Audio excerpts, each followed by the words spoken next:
Okay, so you got screws 1, 2. On the other side, you've got the same screws, number 3 and 4. And on the bottom, you've got a 5th screw, which holds it into the case. You may want to use a pillow to support the VCI and protect the knobs for when you turn it over. This guy's just going to lift straight up. Shouldn't require a lot of tugging or pulling. If it does, you haven't removed all the necessary screws.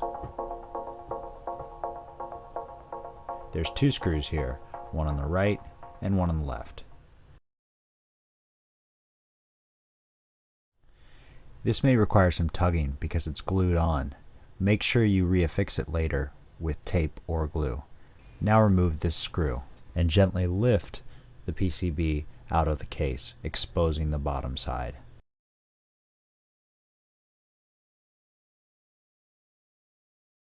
Remove this cable harness temporarily and identify the firmware connection.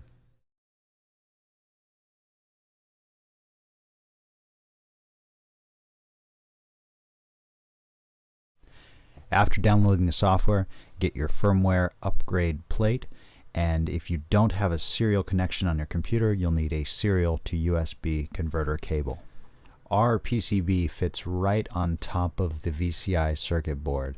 The black header goes straight into the white header pins and slides right into place.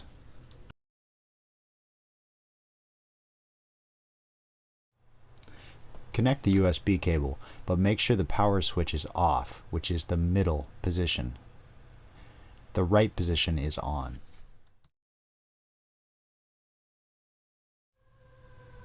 There are 2 versions of the software. You want to run basic. First thing you need to do is select the proper device that you're going to be upgrading. Then we want to select the COM port which your serial or serial to USB cable is connected to. Next you want to set the crystal frequency, which should be set to 24. Just type in 24 and then hit enter. Everything on this page should be left as is. Just go ahead and hit next to go to the next page. Finally, you'll get to load the firmware file that you can download from djtechtools.com. Go ahead and click on this button here. Then select the VCI-100 1.3 firmware file or whatever, any other firmware file that you'd like to install, and hit open.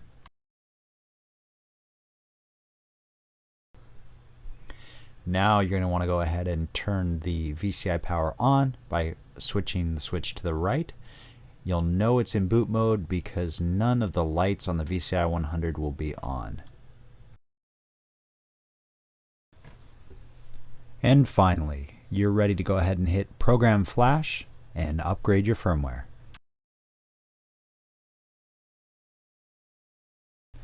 Once you've got the 1.3 firmware, you can go to our forum in the VCI-100 SE section and download matching TKS files, which will work perfectly right out of the box. This is updated frequently for bugs and additional functionality. Once you've got all this set up, you probably want to know what each button does.